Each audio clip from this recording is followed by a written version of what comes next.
अस्सलामु अलैकुम वरहमतुल्लाहि वबरकातुह। आप सभी से गुजारिश है कि दरूद शरीफ पढ़ लें। अल्लाहुम्मा सल्लि अला मुहम्मदिन व अला आलि मुहम्मद कमा सल्लैता अला इब्राहीम व अला आलि इब्राहीम इन्नका हमीदुम मजीद। अल्लाहुम्मा बारिक अला मुहम्मदिन व अला आलि मुहम्मद कमा बारकता अला इब्राहीम व अला आलि इब्राहीम इन्नका हमीदुम मजीद। बिस्मिल्लाहिर्रहमानिर्रहीम। तालीम शुरू करने से पहले आपसे एक गुजारिश और दरख्वास्त करना चाहता हूँ। ये जो तालीम आज हम कर रहे हैं ये मुंतखब अहादीस से कर रहे हैं, और जो अहादीस हम लोग पढ़ेंगे आज ये रसूल पाक सल्लल्लाहु अलैहि वसल्लम की ज़बान मुबारक से निकली हुई बातें हैं। हमको तालीम को बहुत ध्यान से, अदब से और मोहब्बत के साथ में पढ़ना है, सुनना है और दूसरों तक पहुंचाने की नीयत से इसको सुनना है कि इंशाअल्लाह हम तालीम को सुन करके, हदीसों को सुन करके अपनी ज़िंदगी में इसको अमल करेंगे और दूसरों तक इसको पहुंचाने की कोशिश करेंगे। आइए तालीम शुरू करते हैं। सबसे पहली किताब है कलिमा तय्यबा ईमान। बिस्मिल्लाहिर्रहमानिर्रहीम।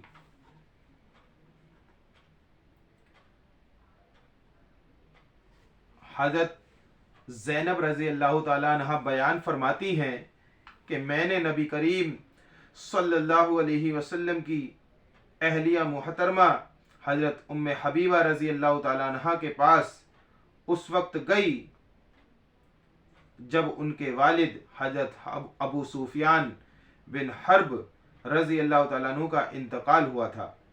हज़रत उम्मे हबीबा रज़ी अल्लाह ताला अन्हा ने खुशबू मंगवाई जिसमें खलूक या किसी और चीज़ की मिलावट की वजह से जर्दी थी। उसमें से कुछ खुशबू लौंडी को लगाई, फिर उसे अपने रुखसारों पर मल लिया। उसके बाद फरमाया, अल्लाह की कसम मुझे खुशबू के इस्तेमाल करने की कोई ज़रूरत न थी। बात सिर्फ ये है कि मैंने रसूलुल्लाह सल्लल्लाहु अलैहि वसल्लम से सुना है कि जो औरत अल्लाह ताला और आखिरत के दिन पर ईमान रखती हो उसके लिए जायज़ नहीं कि वो 3 दिन से ज़्यादा किसी का सोग मनाए सिवाय शोहर के कि उसका सोग 4 महीने 10 दिन का है। फ़ायदा, खुलूक जो है एक किस्म की मुरक्कब खुशबू का नाम है जिसके अज्जा में अक्सर हिस्सा ज़ाफ़रान का होता है। हज़रत ज़ैनब रज़ी अल्लाह ताला अन्हा बयान फरमाती हैं कि मैं नबी करीम सल्लल्लाहु अलैहि वसल्लम की अहलिया मोहतरमा उम्मे हबीबा रज़ी अल्लाह ताला अन्हा के पास उस वक्त गई जब उनके वालिद हज़रत अबू सुफियान बिन हर्ब रज़ी अल्लाह ताला अन्हु का इंतकाल हुआ था। हज़रत उम्मे हबीबा रज़ी अल्लाह ताला अन्हा ने खुशबू मंगवाई जिसमें खुलुक की और किसी चीज़ की मिलावट की वजह से जर्दी थी। उसमें से कुछ खुशबू लौंडी को लगाई और फिर उसे अपने रुखसारों पर मल लिया। उसके बाद फरमाया, अल्लाह की कसम मुझे खुशबू के इस्तेमाल करने की कोई ज़रूरत न थी। बात सिर्फ ये है कि मैंने रसूलुल्लाह सल्लल्लाहु अलैहि वसल्लम से सुना है कि जो औरत अल्लाह ताला और आखिरत के दिन पर ईमान रखती हो उसके लिए जायज़ नहीं कि वो 3 दिन से ज़्यादा किसी का सोग बनाए सिवाय शोहर के कि उसका सोग 4 महीने 10 दिन का है। फ़ायदा, खुलूक एक किस्म की मुरक्कब खुशबू का नाम है जिसके अज्जा में अक्सर हिस्सा ज़ाफ़रान का होता है। हज़रत अनस बिन मालिक रज़ी अल्लाह ताला अन्हु से रिवायत है कि एक शख्स ने नबी करीम सल्लल्लाहु अलैहि वसल्लम से पूछा, क़यामत कब आएगी? आपने इरशाद फरमाया, क़यामत के लिए तुमने क्या तैयार कर रखा है? उसने अर्ज़ किया, मैंने क़यामत के लिए ना तो ज़्यादा नफली नमाजें ना ज़्यादा नफली रोजे तैयार किए हैं और ना ज़्यादा सदका। हाँ, एक बात है कि अल्लाह ताला और उनके रसूल से मोहब्बत रखता हूँ। आप सल्लल्लाहु अलैहि वसल्लम ने इरशाद फरमाया, तो फिर क़यामत में तुम उन्हीं के साथ होगे जिनसे तुमने दुनिया में मोहब्बत रखी। हज़रत अनस बिन मालिक रज़ी अल्लाह ताला अन्हु से रिवायत है کہ ایک شخص نے نبی کریم सल्लल्लाहु अलैहि वसल्लम से पूछा क़यामत कब आएगी। आपने इरशाद फरमाया क़यामत के लिए तुमने क्या तैयार कर रखा है। उसने अर्ज किया मैंने क़यामत के लिए ना तो ज़्यादा नफली नमाजें और ना ज़्यादा नफली रोजे तैयार किए हैं और ना ज़्यादा सदका। हाँ एक बात है कि अल्लाह ताला और उनके रसूल से मोहब्बत रखता हूँ। आप सल्लल्लाहु अलैहि वसल्लम ने इरशाद फरमाया तो फिर क़यामत में तुम उन्हीं के साथ होगे जिनसे तुमने दुनिया में मोहब्बत रखी। हजरत आयशा रज़ी अल्लाह तआला अन्हा फरमाती हैं कि एक सहाबी रसूलुल्लाह सल्लल्लाहु अलैहि वसल्लम की खिदमत में हाजिर हुए और अर्ज किया या रसूलल्लाह आप मुझे अपनी जान से भी ज़्यादा महबूब हैं। आप मुझे अपनी जान से भी ज़्यादा महबूब हैं, अपनी बीवी से भी ज़्यादा महबूब हैं और अपनी औलाद से भी ज़्यादा महबूब हैं। मैं अपने घर में होता हूँ और आपका ख्याल आ जाता है तो सब्र नहीं आता जब तक कि हाजिर होकर ज़ियारत ना कर लूँ। मुझे ये खबर है कि इस दुनिया से तो आपको और मुझे रुखसत होना है, इसके बाद आप तो अंबिया अलैहिस्सलाम के दर्जे पर चले जाएंगे और मुझे अव्वल तो ये मालूम नहीं कि मैं जन्नत में पहुंचूंगा भी या नहीं। अगर मैं जन्नत में पहुंच भी गया तो चूंकि मेरा दर्जा आपसे बहुत नीचे होगा, इसलिए मुझे अंदेशा है कि मैं वहां आपकी ज़ियारत ना कर सकूंगा, तो मुझे कैसे सब्र आएगा। सवाल किया।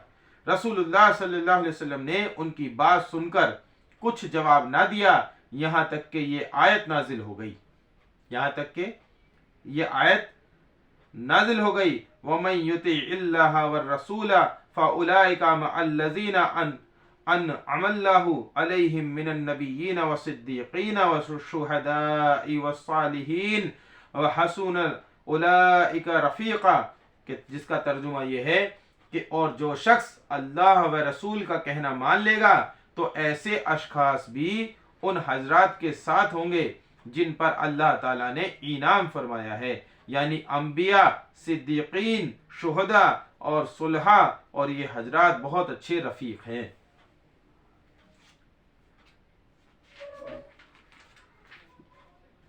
दूसरी किताब से तालीम करते हैं। नंबर 2 नमाज। हजरत मुस्लिम बिन हारिस तमीमी रजी अल्लाह तआला अन्हु फरमाते हैं कि रसूलुल्लाह सल्लल्लाहु अलैहि वसल्लम ने मुझे चुपके से इरशाद फरमाया जब तुम मगरिब की नमाज से फारिग हो जाओ तो 7 मरतबा ये दुआ पढ़ लिया करो, अल्लाहुम्मा अजिरनी मिनन नार, या अल्लाह मुझको दोजख से महफूज रखिए। ये तर्जुमा है इसका। जब तुम इसको पढ़ लोगे और फिर उसी रात तुम्हारी मौत आ जाए तो दोजख से महफूज रहोगे। और अगर इस दुआ को 7 मरतबा फजर की नमाज के बाद भी पढ़ लो और उसी दिन तुम्हारी मौत आ जाए तो दोजख से महफूज रहोगे। सुभान अल्लाह। हजरत मुस्लिम बिन हारिस तमीमी रजी अल्लाह तआला अन्हु फरमाते हैं कि रसूलुल्लाह सल्लल्लाहु अलैहि वसल्लम ने मुझे चुपके से इरशाद फरमाया जब तुम मगरिब की नमाज से फारिग हो जाओ तो 7 मरतबा ये दुआ पढ़ लिया करो, अल्लाहुम्मा अजिरनी मिनन नार, या अल्लाह मुझको दोजख से महफूज रखिए। जब तुम इसको पढ़ लोगे और फिर उसी रात तुम्हारी मौत आ जाए तो दोजख से महफूज रहोगे। और अगर इस दुआ को 7 मरतबा फजर की नमाज के बाद भी पढ़ लो और उसी दिन तुम्हारी मौत आ जाए तो दोजख से महफूज रहोगे। फायदा, रसूलुल्लाह सल्लल्लाहु अलैहि वसल्लम ने चुपके से इसलिए फरमाया ताकि सुनने वाले के दिल में बात की अहमियत रहे कि बात कितनी कीमती है। हजरत उम्मे फरवा रजी अल्लाह तआला अन्हा फरमाती हैं कि रसूलुल्लाह सल्लल्लाहु अलैहि वसल्लम से पूछा गया कि सबसे अफजल अमल क्या है। सबसे अफजल अमल क्या है? आप सल्लल्लाहु अलैहि वसल्लम ने इरशाद फरमाया अव्वल वक्त में नमाज पढ़ना। अव्वल वक्त में नमाज पढ़ना। हजरत उम्मे फरवा रजी अल्लाह तआला अन्हा फरमाती हैं कि रसूलुल्लाह सल्लल्लाहु अलैहि वसल्लम से पूछा गया कि सबसे अफजल अमल क्या है। आप सल्लल्लाहु अलैहि वसल्लम ने इरशाद फरमाया अव्वल वक्त में नमाज पढ़ना। حضرت علی رضی اللہ تعالیٰ عنہ سے روایت ہے کہ رسول اللہ صلی اللہ علیہ وسلم نے ارشاد فرمایا، قرآن والو یعنی مسلمانوں وطر پڑھ لیا کرو، کیونکہ اللہ تعالیٰ وطر ہیں اور وطر پڑھنے کو پسند فرماتے ہیں۔ حضرت علی رضی اللہ تعالیٰ عنہ سے روایت ہے کہ رسول اللہ صلی اللہ علیہ وسلم نے ارشاد فرمایا، قرآن والو یعنی مسلمانوں وطر پڑھ لیا کرو، کیونکہ اللہ تعالیٰ وطر ہیں اور وطر پڑھنے کو پسند فرماتے ہیں۔ فائدہ، وطر بے جوڑ عدد کو کہتے ہیں۔ اللہ تعالیٰ کے وطر ہونے کا مطلب یہ ہے کہ اس کے جوڑ کا کوئی نہیں۔ وطر پڑھنے کو پسند فرمانا بھی اسی وجہ سے ہے کہ اس نماز کی رکعتیں کی تعداد طاق ہے۔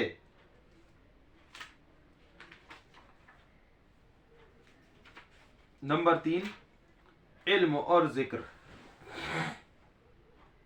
حضرت ابو درداء رضی اللہ تعالیٰ عنہ فرماتے ہیں کہ میں نے رسول اللہ صلی اللہ علیہ وسلم کو یہ ارشاد فرماتے ہوئے سنا، عالم کی موت ایسی مصیبت ہے جس کی تلافی نہیں ہو سکتی، اور ایسا نقصان ہے جو پورا نہیں ہو سکتا، اور عالم ایسا ستارہ ہے جو موت کی وجہ سے بے نور ہو گیا۔ ایک پورے قبیلے کی موت ایک عالم کی موت سے کم درجے کی ہے۔ حضرت ابو درداء رضی اللہ تعالیٰ عنہ فرماتے ہیں کہ میں نے رسول اللہ صلی اللہ علیہ وسلم کو یہ ارشاد فرماتے ہوئے سنا، عالم کی موت ایسی مصیبت ہے جس کی تلافی نہیں ہو سکتی، اور ایسا نقصان ہے جو پورا نہیں ہو سکتا، اور عالم ایسا ستارہ ہے جو موت کی وجہ سے بے نور ہو گیا۔ ایک پورے قبیلے کی موت اور ایک عالم کی موت سے کم درجے کی ہے، یعنی عالم کی موت ایک قبیلے سے زیادہ قیمتی ہے۔ حضرت انس بن مالک رضی اللہ تعالیٰ عنہ فرماتے ہیں کہ نبی کریم صلی اللہ علیہ وسلم نے ارشاد فرمایا، علماء کی مثال ان ستاروں کی طرح ہے جن سے خشکی اور تری کے اندھیروں میں رہنمائی حاصل کی جاتی ہے۔ جب ستارے بے نور ہو جاتے ہیں تو اس بات کا امکان ہوتا ہے کہ راستہ چلنے والے بھٹک جائیں۔ حضرت انس بن مالک رضی اللہ تعالیٰ عنہ فرماتے ہیں کہ نبی کریم صلی اللہ علیہ وسلم نے ارشاد فرمایا، علماء کی مثال ان ستاروں کی طرح ہے جن سے خشکی اور تری کے اندھیروں میں رہنمائی حاصل کی جاتی ہے۔ جب ستارے بے نور ہو جاتے ہیں تو اس بات کا امکان ہوتا ہے کہ راستہ چلنے والے بھٹک جائیں۔ فائدہ، مراد یہ ہے کہ علماء کے نہ ہونے سے لوگ گمراہ ہو جاتے ہیں، عالموں کے نہ ہونے سے لوگ گمراہ ہو جاتے ہیں۔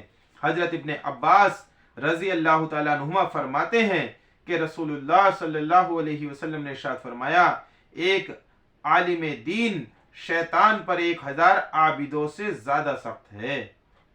حضرت ابن عباس رضی اللہ تعالیٰ عنہما فرماتے ہیں کہ رسول اللہ صلی اللہ علیہ وسلم نے ارشاد فرمایا، ایک عالم دین شیطان پر 1000 عابدوں سے زیادہ سخت ہے۔ فائدہ، حدیث شریف کا مطلب یہ ہے کہ شیطان کے لیے 1000 عابدوں کو یعنی عبادت گزاروں کو دھوکہ دینا آسان ہے، اور پورے دین کی سمجھ رکھنے والے ایک عالم کو دھوکہ دینا مشکل ہے۔ کتنی قیمتی بات ہے۔ حضرت ابو امامہ باہلی رضی اللہ تعالیٰ عنہ سے روایت ہے کہ رسول اللہ صلی اللہ علیہ وسلم کے سامنے 2 آدمیوں کا ذکر کیا گیا، جن میں سے ایک عابد تھا اور دوسرا عالم تھا۔ رسول اللہ صلی اللہ علیہ وسلم نے ارشاد فرمایا، عالم کی فضیلت عابد پر ایسی ہے جیسے میری فضیلت تم میں سے ایک معمولی شخص پر۔ اس کے بعد نبی کریم صلی اللہ علیہ وسلم نے ارشاد فرمایا، لوگوں کو بھلائی سکھلانے والے پر اللہ تعالیٰ، ان کے فرشتے، آسمان اور زمین کی تمام مخلوقات، یہاں تک کہ چونٹیاں اپنے بل میں اور مچھلی پانی میں اپنے اپنے انداز میں رحمت بھیجتی ہے اور دعائیں کرتی ہیں۔ حضرت ابو امامہ باہلی رضی اللہ تعالیٰ عنہ سے روایت ہے کہ رسول اللہ صلی اللہ علیہ وسلم کے سامنے 2 آدمیوں کا ذکر کیا گیا، جن میں سے ایک عابد تھا اور دوسرا عالم تھا۔ رسول اللہ صلی اللہ علیہ وسلم نے ارشاد فرمایا، عالم کی فضیلت عابد پر ایسی ہے جیسے میری فضیلت تم میں سے ایک معمولی شخص پر ہے۔ اس کے بعد نبی کریم صلی اللہ علیہ وسلم نے ارشاد فرمایا لوگوں کو بھلائی سکھلانے والے پر اللہ تعالیٰ ان کے فرشتے آسمان اور زمین کی تمام مخلوقات یہاں تک کہ چونٹیاں اپنے بل میں اور مچھلی پانی میں اپنے اپنے انداز میں رحمت بھیجتی ہیں اور دعائیں کرتی ہیں۔ نمبر 4 اکرام مسلم۔ حضرت انس بن مالک رضی اللہ تعالیٰ عنہ روایت کرتے ہیں کہ رسول اللہ صلی اللہ علیہ وسلم نے ارشاد فرمایا اللہ تعالیٰ جب کسی بندے کو جسمانی بیماری میں مبتلا کرتے ہیں تو اللہ تعالیٰ فرشتوں کو حکم دیتے ہیں کہ اس بندے کے وہی سب نیک اعمال لکھتے رہو جو یہ تندرستی کے زمانے میں کیا کرتا تھا، پھر اگر اس کو شفا دیتے ہیں تو اسے گناہوں سے دھو کر بالکل پاک صاف فرما دیتے ہیں، اور اگر اس کی روح قبض کر لیتے ہیں تو اس کو مغفرت فرماتے ہیں، اس کی مغفرت فرماتے ہیں اور اس پر رحم فرماتے ہیں۔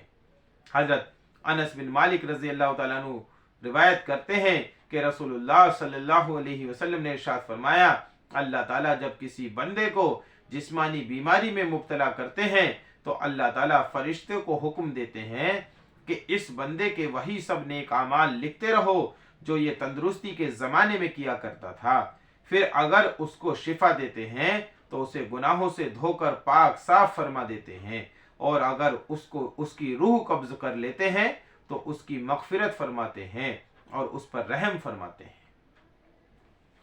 حضرت شداد بن اوس رضی اللہ تعالیٰ عنہ رسول اللہ صلی اللہ علیہ وسلم سے حدیث قدسی میں اپنے رب کا یہ ارشاد نقل کرتے ہیں میں اپنے بندوں میں سے کسی مومن بندے کو کسی مصیبت، پریشانی، بیماری وغیرہ میں مبتلا کرتا ہوں اور وہ میری طرف سے اس بھیجی ہوئی پریشانی پر راضی رہتے ہوئے میری حمد و ثنا کرتا ہے تو میں فرشتوں کو حکم دیتا ہوں کہ اس کے ان تمام نیک اعمال کا ثواب ویسے ہی لکھتے رہو جیسا کہ تم اس کی تندرستی کی حالت میں لکھا کرتے تھے۔ ماشاءاللہ، اللہ پاک کی طرف سے کتنا بڑا انعام ہے۔ حضرت شداد بن اوس رضی اللہ تعالیٰ عنہ رسول اللہ صلی اللہ علیہ وسلم سے حدیث قدسی میں اپنے رب کا یہ ارشاد نقل کرتے ہیں کہ اللہ پاک فرماتے ہیں کہ میں اپنے بندوں میں سے کسی مومن بندے کو کسی مصیبت، پریشانی، بیماری وغیرہ میں مبتلا کرتا ہوں اور وہ میری طرف سے اس بھیجی ہوئی پریشانی پر راضی رہتے ہوئے میری حمد و ثنا کرتا ہے تو میں فرشتوں کو حکم دیتا ہوں کہ اس کے ان تمام نیک اعمال کا ثواب ویسے ہی لکھتے رہو جیسا کہ تم اس کے تندرستی کی حالت میں لکھا کرتے تھے۔ حضرت ابو ہریرہ رضی اللہ تعالیٰ عنہ سے روایت ہے کہ رسول اللہ